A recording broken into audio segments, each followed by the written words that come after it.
The reason we're here is to get your input on the public realm, and I see some people have already started writing down post-it notes. And also, in terms of some alternatives for the downtown, we do have a brief presentation of about 15 minutes at the beginning, and then you can have at it with the boards. We also have a vision statement in the back, but we'll get to that later. We do have some consultants. Will the folks from Perkins and Will please raise your hand? These are the consultants who have prepared much of the material. They'll be speaking tonight, and they'll also answer questions and help facilitate your interaction at the boards. David Javid is here, who's designed the whole workshop public process. Cameron is taking the video, so he'll make sure that we do have video that'll be posted on the downtown website. So if you want to refresh your memory, if you want to go and see sessions that you couldn't attend, or you have friends or know people who haven't been to either tonight or other meetings, they can certainly check those out online. Jessica Alba is here from Nelson Nygaard, the transportation consultant, and Bill Lee from Land Econ Group.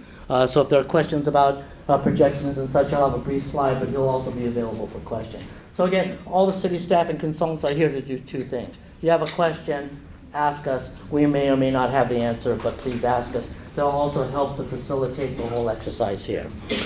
So the agenda for tonight is, so the presentations, we'll have a short presentation, then we're going to have some interactive exercises. So again, it'll be post-it notes, post on these boards, whatever. I like it, I don't like it, why? I like this except for, I don't like this except for there's one good thing on this.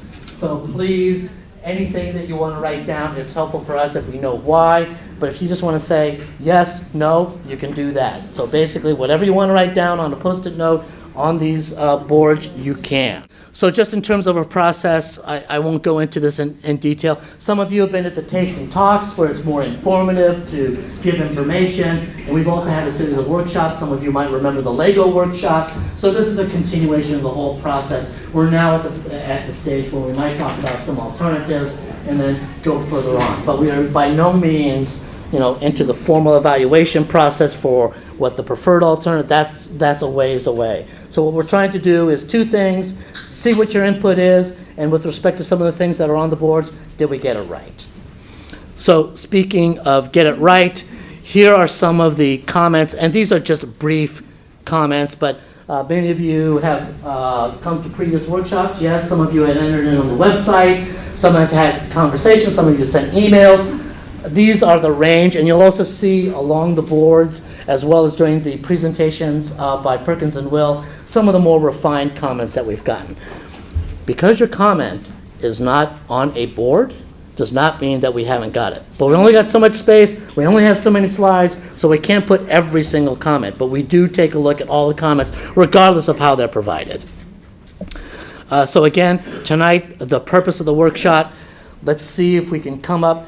The vision statement is at the back, so again, we'll start with that. There are words there. You can sort of give the input. We'll have a couple people there. Public realm, alternatives. So that's kind of the way we've got it set up. So rather than me blabbing on, I think at this time I'll hand it over to Brian just to give you an idea about how the exercises will work. Very soon here, we're going to ask you to go to the sides, open house format, and talk about public realm and talk about the built form. Okay, so a really important part of that is us having a collective vision. What we've started to do is, from all the different outreach that we've had, is cobble together what we think is a vision statement. And this is a really important part of the process because whatever we do in terms of public realm, whatever we do in terms of built form, it should always go back to support the vision. So if you're not happy with something that you're seeing here, also make a comment about how the vision is framed. I'm going to let you go to the boards and read that for yourself, but really quickly, I wanted to introduce kind of what the broad overview of the vision is. We asked some questions about what do we want to be known for, and I say we. When I say we, I'm kind of using this collective voice as if I'm a San Matean, but I'm not. So what we heard, though, is that this is a place about residents. This is a place of neighborhoods, and so downtown is not just a commercial center; it's an urban neighborhood. And it wants to have a little bit more vibrant and unique residential neighborhoods here than what you might see in the outer parts of San Mateo. Who is it for? This is a place for all ages. This is a place of all incomes, interests, from elderly to families to singles. What kind of place is this? This is a place where neighbors meet each other on the street. This is not a place of siloed development where there's a large places that are tucked away and nobody you go in and you don't ever see anybody come out, kind of a thing. How do we get around? This is a place where we serve all modes from on foot, bicycle, Caltrain, Samtrans, and by car. And what is it that we're kind of providing here?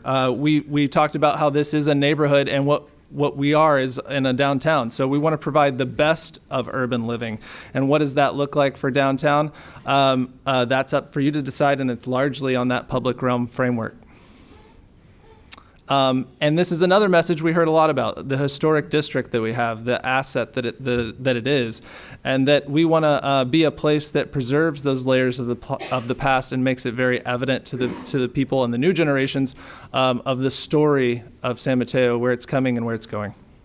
And finally, this is a place where the culture is really going to be captured on great streets and beautiful open spaces. You've got the Central Park. What else? What do you want to do in that sort of right-of-way?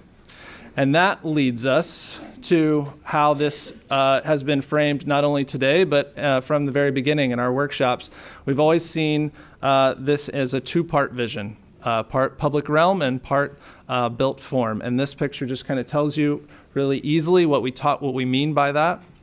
And when you see this slide, you see that 28% of the downtown land area is actually in this public realm. And that's everything from building to building, and that is city-owned land. And so what we started asking you very early on is, what do you want from that land? Of course, it's going to handle cars, and it has to handle traffic and through traffic. But from that first kickoff meeting, we said, where are you going right now? How do you get around?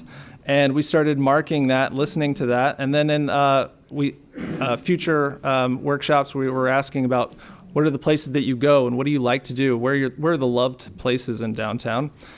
And that led us to the first workshop, which for the first time we made a game board and we gave you pieces and we said, okay, we've got this laundry list right now of kind of projects that you've mentioned.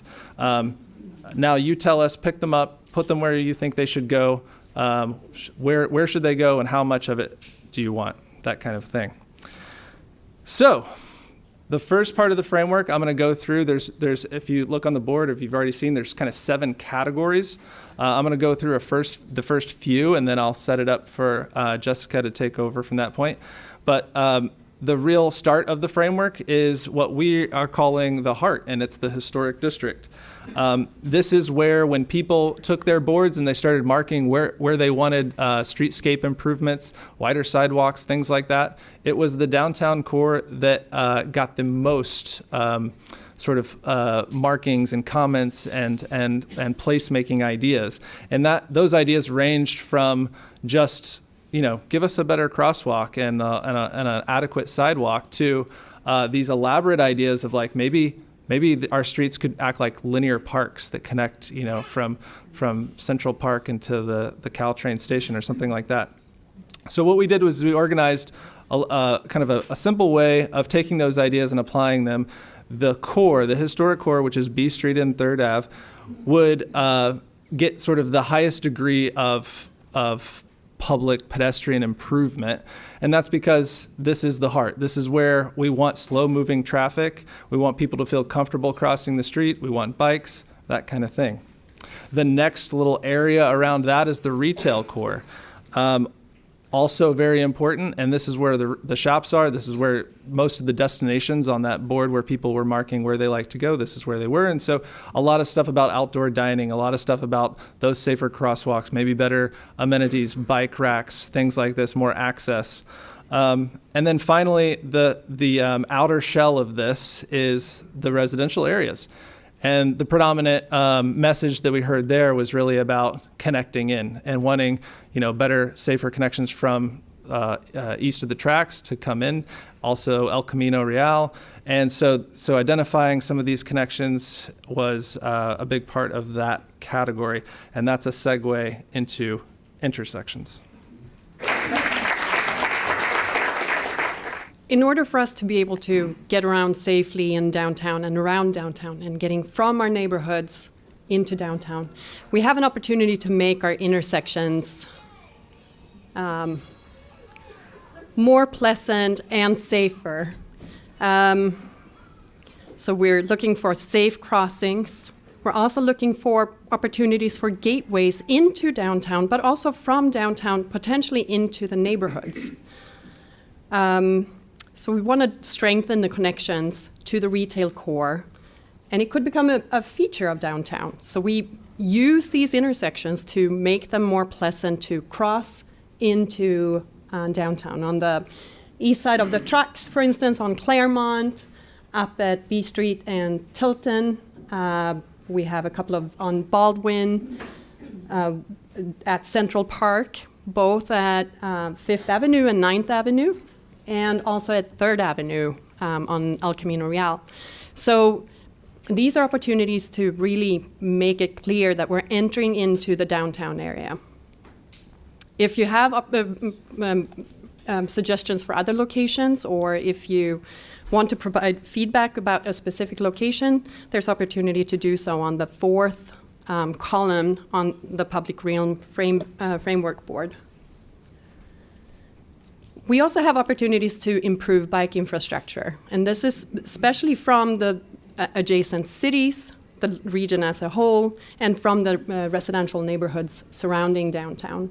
And one of the priorities that we have is the north-south connector between South San Mateo and Burlingame on San Mateo Drive, and making the connection through the park and on Palm Avenue even more apparent and clear, in addition to having possibly, if it's bike lanes, protected bike lanes, whatever we can fit on San Mateo Drive north of the park to make it a more pleasant environment to bike is something that we would want to look into. There's also an opportunity to think about the east-west connection from the bay and across the freeway onto 3rd Avenue if we're coming from the east side to the west. So 3rd Avenue going up. That could be turned into a cycle track, for instance, or a separated bikeway. More details about that is going to be developed, and so provide feedback about this on the boards. There's that could be a two-way facility all the way from the freeway and up to the library, pretty much. Or it could be a one-way cycle track in a loop that you see between 3rd and 4th Avenue at Delaware, where you have a one-way track going west on 3rd, and you then, if you're coming from downtown and want to go east, you would make a right on Delaware and a left on 4th and get down to the freeway. So these are opportunities that we're looking into. If we're looking at improving the environment from Central Park over to the Caltrain station, so that if you come from Palm and want to get to the Caltrain station, using the connection through the park and then improving the connection between San Mateo Drive on 5th down to B Street, and then taking advantage of B Street over to Caltrain. Public parking is something that is so important to the downtown for it to function properly. And in this effort, we don't want to double up on past really great efforts that have been done. Instead, it's a matter of collaborating with Public Works, who's here today to also talk about the parking situation if you have specific questions or recommendations on the public parking. So there was a plan developed in 2014, and Public Works is working on implementing parts of it right now. So it's more about thinking about parking from a holistic perspective and how it fits into the urban design of downtown and how it fits into the fabric and the public realm of downtown. How much parking should we provide? Where should it be provided? How do we make it pleasant and safe and secure? How do we make it so that people know that there's parking available on the top floor of a parking structure, and where the parking structures are? And how do we make the on-street parking available? All of that is done in concert with Public Works on this project. We've heard a lot of feedback about the opportunities in downtown to gather and utilize open spaces, that we need more open spaces. And we have an absolutely fantastic Central Park that many of us use on a weekly basis or more often. What else can we do? How can we improve the theater plaza? How can we make that an event space? How can it be brought out into B Street? Are there other opportunities to improve and connect to the green spaces and open spaces that we already have? That's an opportunity for you to provide feedback on as well. And then we have interim activation, temporary activation of spaces along our streets. And this is often referred to as tactical urbanism. These are often experimental implementation of parklets or more bike parking or outdoor seating, flexible outdoor seating in the street environment. It could be using a few parking spaces for these outdoor seating, so the more people of us, or more of us, can bring our dog downtown and eat outside, or that you have a bigger opportunity to run into the neighbor that you're hoping to run into. And with that, I'm handing it back to Brian. All right, now to the juicy stuff. I've already talked to some people that were on the boards, and it's obvious that in public realm there was a lot of agreement. Most people were in, all nodding together for a lot of the types of improvements. You might have questions about how much of it should happen on B Street, what exactly should B Street be, but everybody agrees B Street should be something great. And it already is great, but planning for it in the future is something we all agree on. So in build form, there's not as much agreement. And that's what we're hoping to get even more input from you today.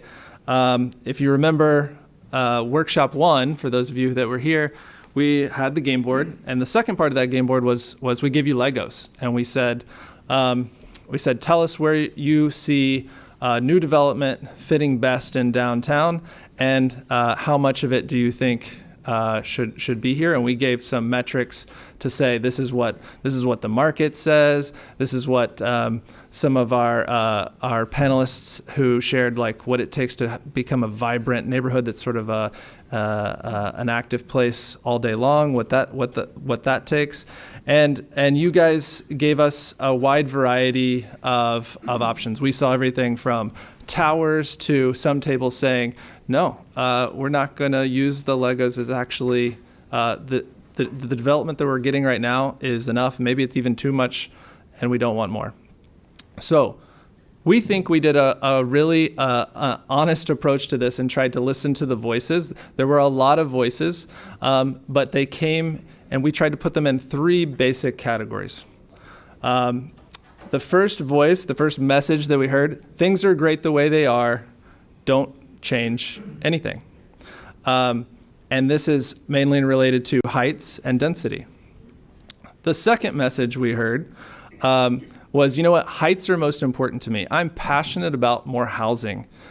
We've got a housing crisis, and I want to do something about that. But I also love this look and feel that we have in downtown right now. And so whatever we can do to address those issues and add some more jobs and plan for the future is great. But I really do want to keep the heights the same. Okay, that's a voice we heard too. And then the third voice came in 2 parts, and it was one that was saying, you're not doing enough. We want more. We want more from a standpoint of more housing, but also from the public realm standpoint. And we have bigger ideas of what downtown could potentially be.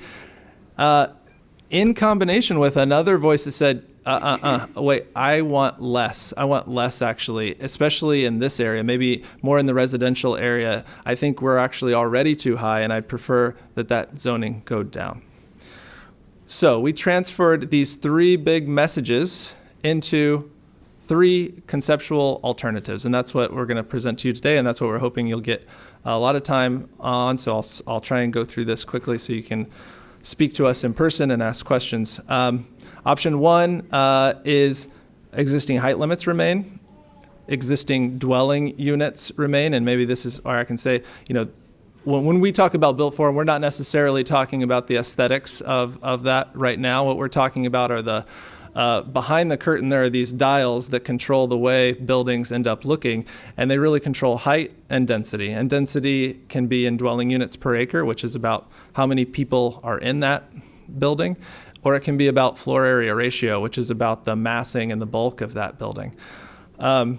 So in those terms, I'll explain the option 1, 2, and 3. 1 doesn't change any of those factors. It leaves everything the way it is today.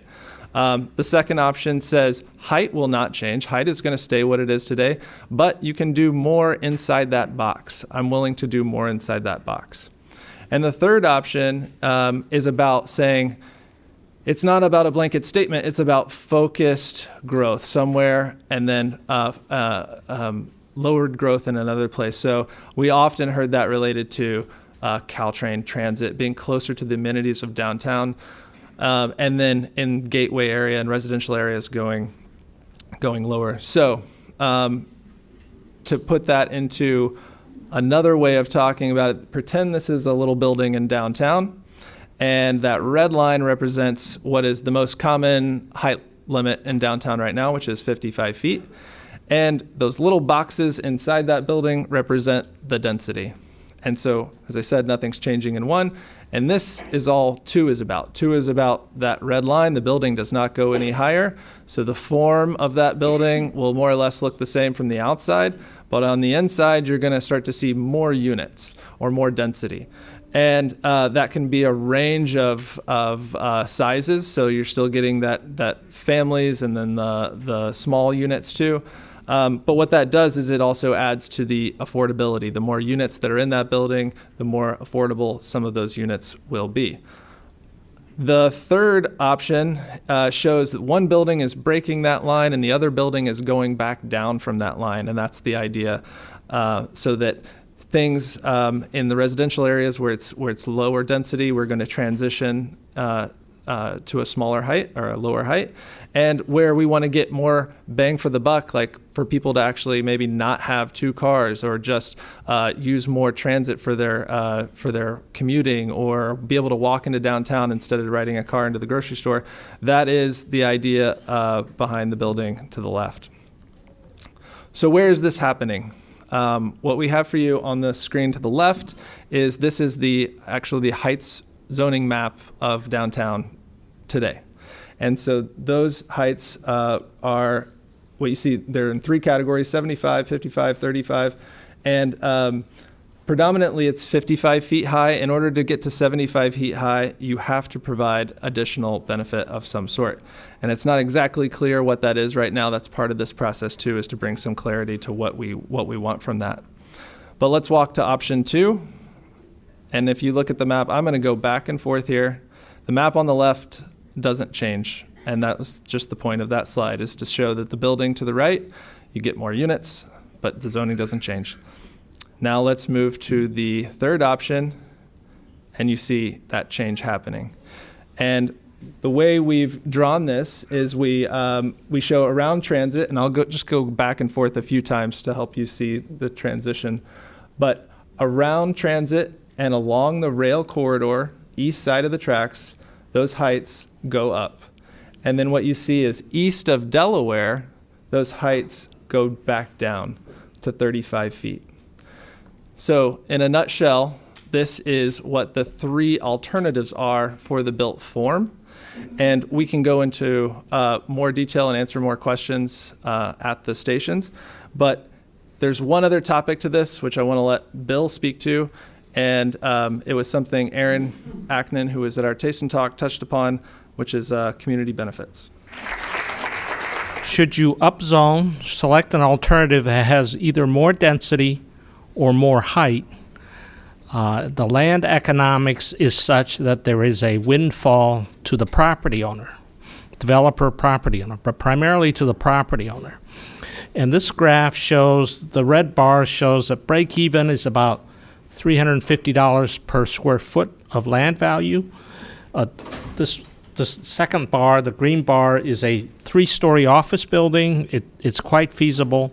But if you go to a 4-story office building, the land value goes up substantially from $635 a square foot to, $900 a square foot. And the same when we tested residential projects. As you go up in height, you get more land value. We did pro formas of these projects, and this is known as a residual for land analysis. It tells the developer what he can pay for the land. And then again, the third project, as you go up in height, there's more value. So if the city and you decide to select an alternative that has more height and more density, there is a windfall to the property owner. And what some cities have done, Redwood City is an example, they've asked the property owner to contribute a portion of that additional gain back to help fund community benefits. So that's something for you to think about as you think about the alternatives. There is a financing vehicle to get a few of these community benefits other than traditional capital improvements or grants. And then this concept of community benefits is starting to be fairly popular. A number of cities are doing it. They're doing it either on a negotiated case-by-case basis or on a policy basis.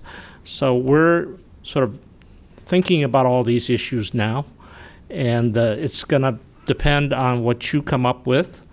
And so I'll wrap it up here and turn it over to Dave. We have an open house format here for you all to simply roam around the room wherever you'd like to provide input. As Ron mentioned earlier, on the left hand or my left side, your right side of the room, we have the public realm framework and all the components that were mentioned here tonight. And we're simply asking you to let us know if you like any of these improvements and why you like them. If there's anything that we missed or just any general comments you have, please feel free to provide them there. You have facilitators at that space.